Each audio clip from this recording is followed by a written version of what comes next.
Estamos esperando a ver si podemos localizar al doctor José Antonio Cisneros para hablar un poquito sobre... Ah, ya está, perfecto.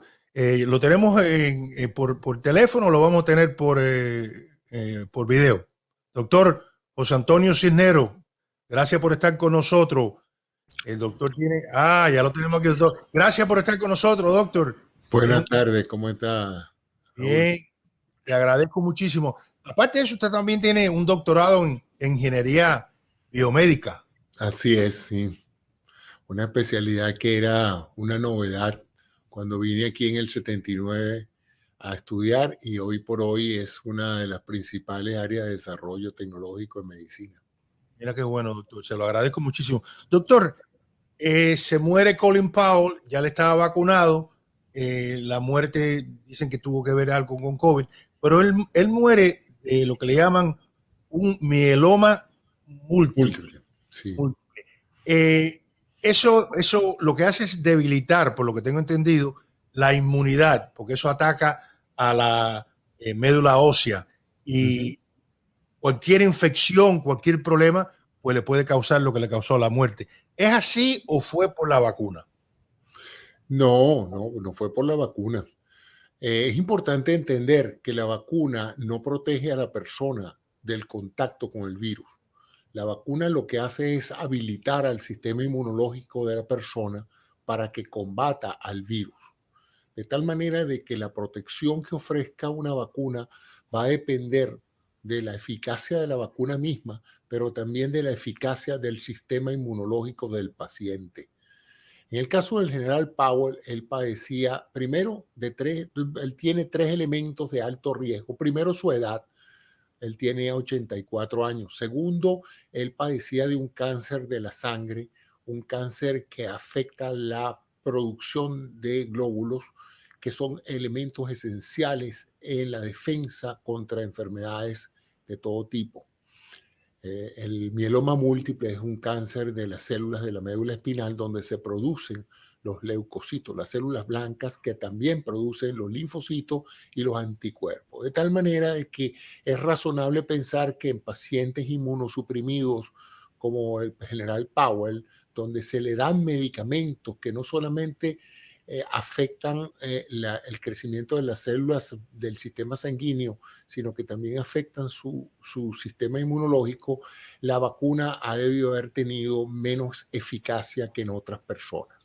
Por lo tanto, juzgar la validez de la vacunación en función del caso de una persona afectada de un cáncer de la sangre, como es el mieloma múltiple, y que está recibiendo tratamiento con inmunosupresores por esta razón, es poco justo para el efecto de la vacuna. Ya sabemos, y de hecho las primeras personas a las cuales se vacunó con la tercera dosis fueron aquellas personas que por razones de tratamiento de cáncer o de tratamiento de órganos trasplantados estaban a más alto riesgo. Además de eso, él padecía la enfermedad de Parkinson, que también complica la eficacia del sistema muscular que mueve la ventilación pulmonar. Y bueno, tuvo la mala suerte que dentro de este cuadro de debilitamiento producido por estas dos enfermedades, entró en contacto con el virus de COVID.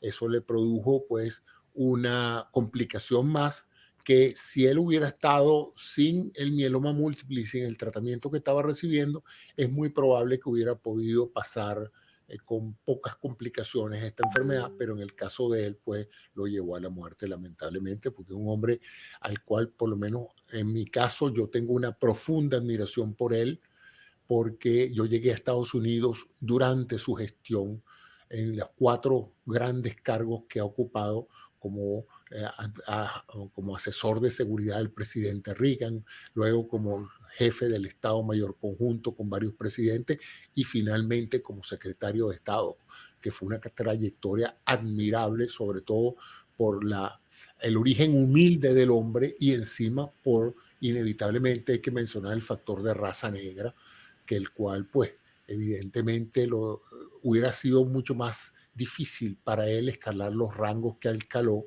y haber sido un hombre tan trascendente en la política y en las decisiones militares que se han tomado en los últimos 30 años. Es increíble, ¿no?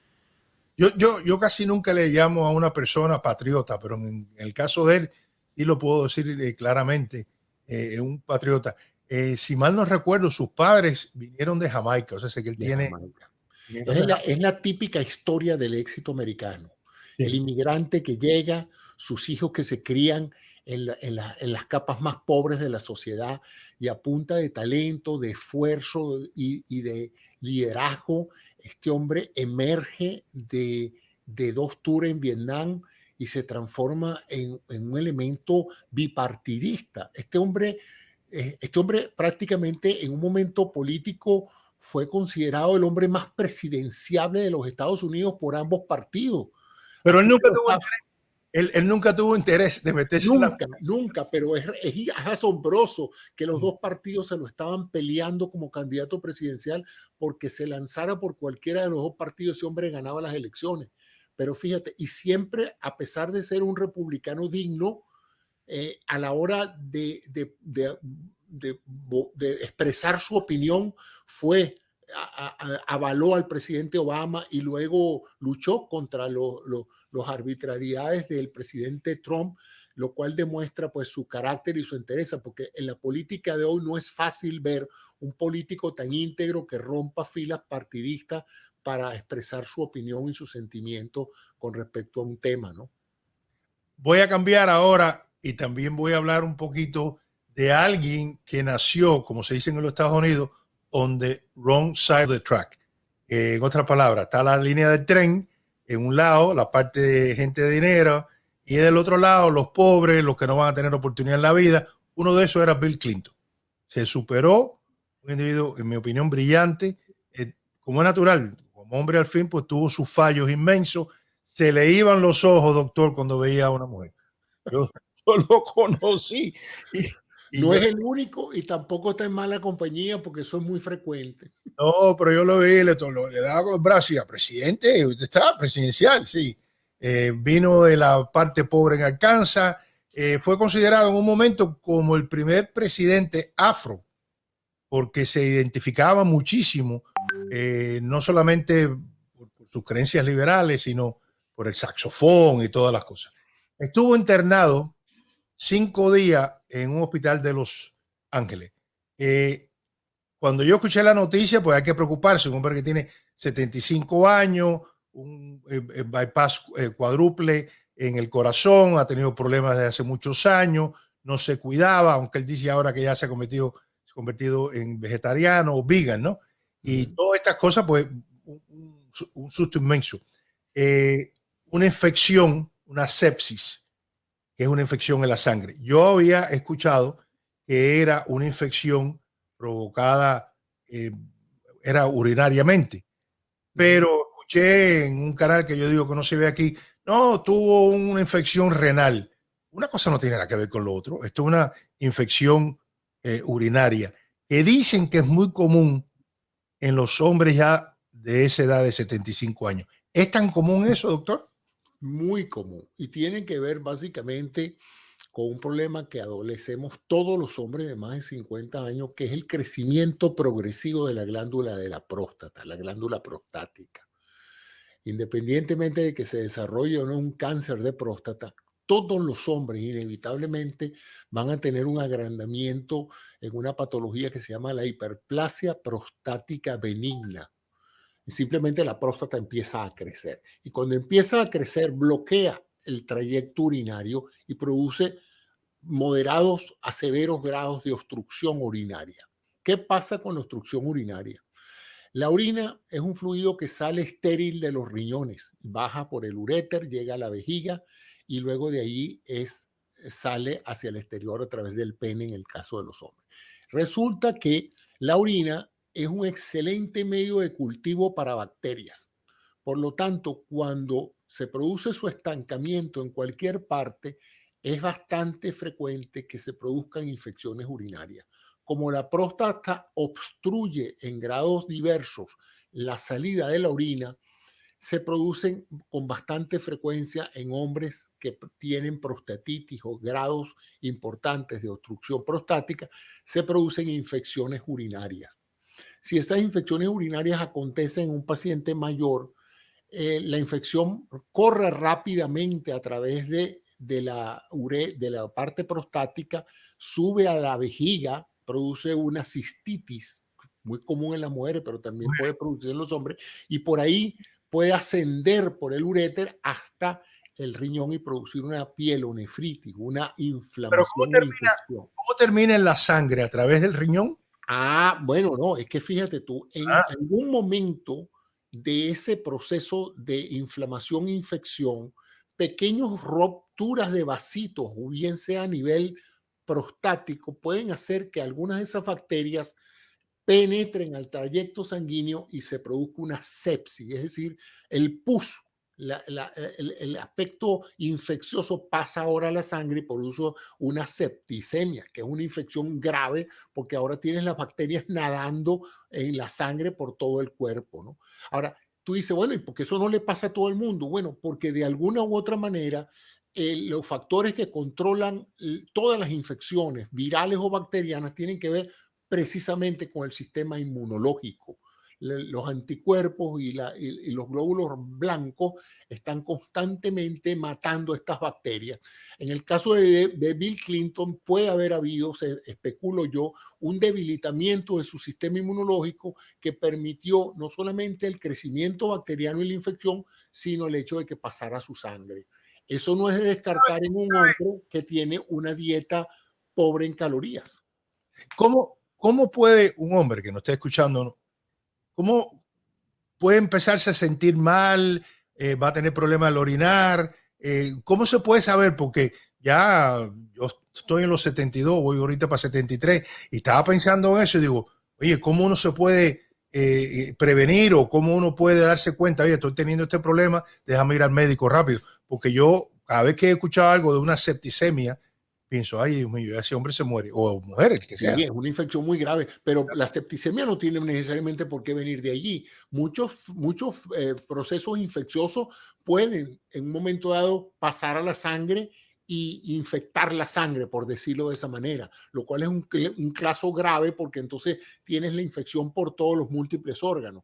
Ahora, lo importante es que, por ejemplo, en este caso, la triada típica es que la próstata se inflama. Cuando se inflama la llamamos una prostatitis. Cuando se inflama, obstruye el flujo de orina y se hace doloroso el orinar, se hace difícil porque no termina nunca de evacuar la vejiga, se produce dolor y ardor.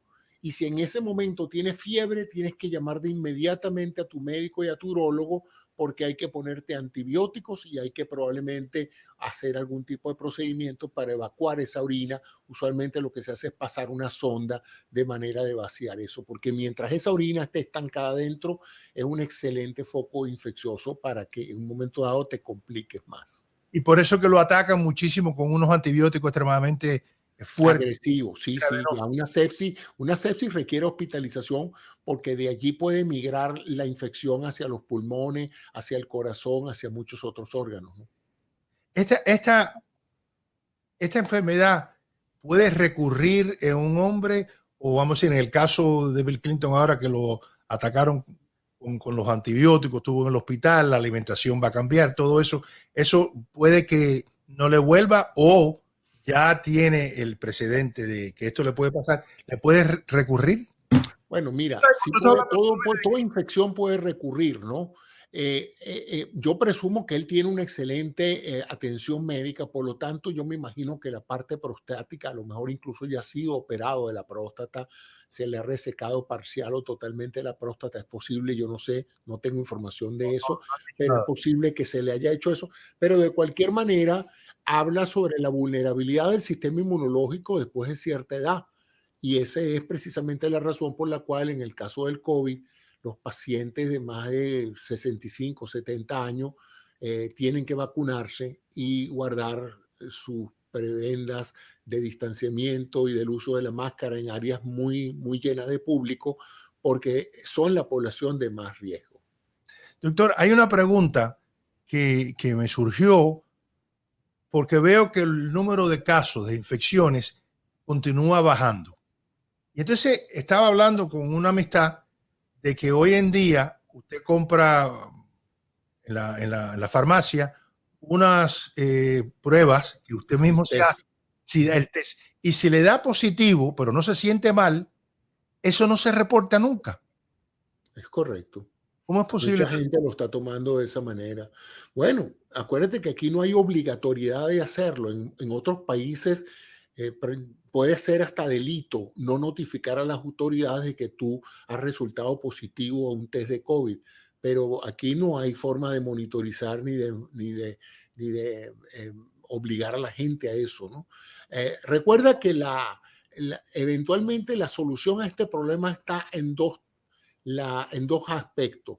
La inmunidad obtenida por la vacuna y la inmunidad obtenida por gente que tiene la enfermedad, pero simplemente la supera sin mayores problemas.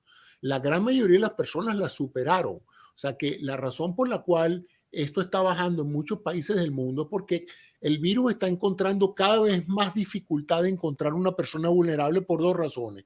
La mayoría de las personas o están vacunadas o ya han pasado el COVID.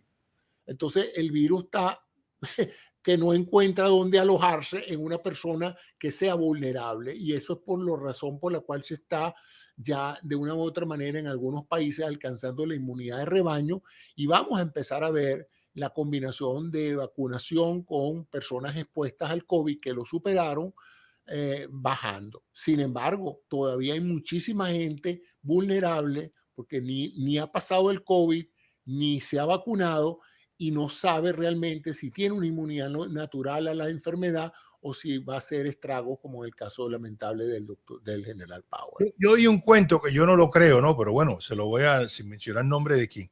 Una señora le da el COVID hace, digamos, 10 días, se hace la prueba de nuevo, da positivo, pero supuestamente ella va a la iglesia positiva porque el médico le dijo que después de 10 días, aunque diera positivo, ella no podía infectar a nadie. No creo que un médico serio, pueda haber dicho ese tipo de cosas. Sí, bueno, fíjate tú, esta epidemia se ha caracterizado porque en el momento en que tú te infectas, tú no tienes síntomas.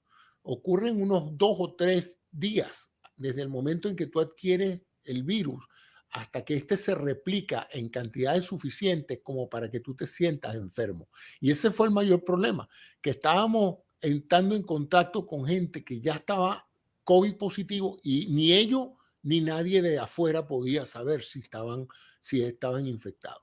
Y por eso la epidemia corrió tan rápido por todas partes del mundo. Ahora, en los próximos 2 o 3 días después de ese proceso es que tú eres contagioso, o sea que tú puedes contagiar a otro. Si para el cuarto, quinto, sexto día después de la infección tú no estás enfermo, o sea, no estás con dificultad respiratoria como para ir al hospital, significa que ya tus defensas naturales, sin vacuna, se encargaron de neutralizar al virus. Ya tu sistema inmunológico está produciendo anticuerpos que están manteniendo a raya el virus. Entonces tu capacidad de infectar a otros baja.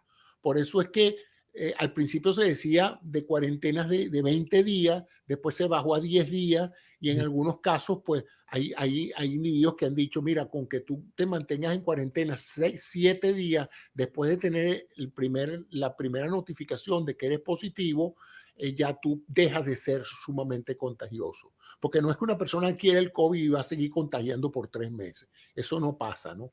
Entonces es una ventana de unos 7 a 10 días y por eso probablemente el doctor le dijo a esa señora que si ya ella había pasado 10 días y no había tenido ninguna complicación, probablemente ya ella no era contagiosa. Aunque todavía le hayan hecho el examen y dio positivo.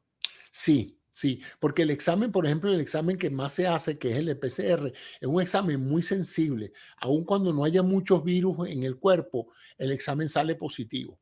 Entonces, sí, es perfectamente posible eso. Oiga, le agradezco muchísimo, doctor Cisneros, que haya estado con nosotros. Siempre usted nos anima y nos aclara las cosas. Bueno, muchas gracias. Y por aquí a la orden. Gracias.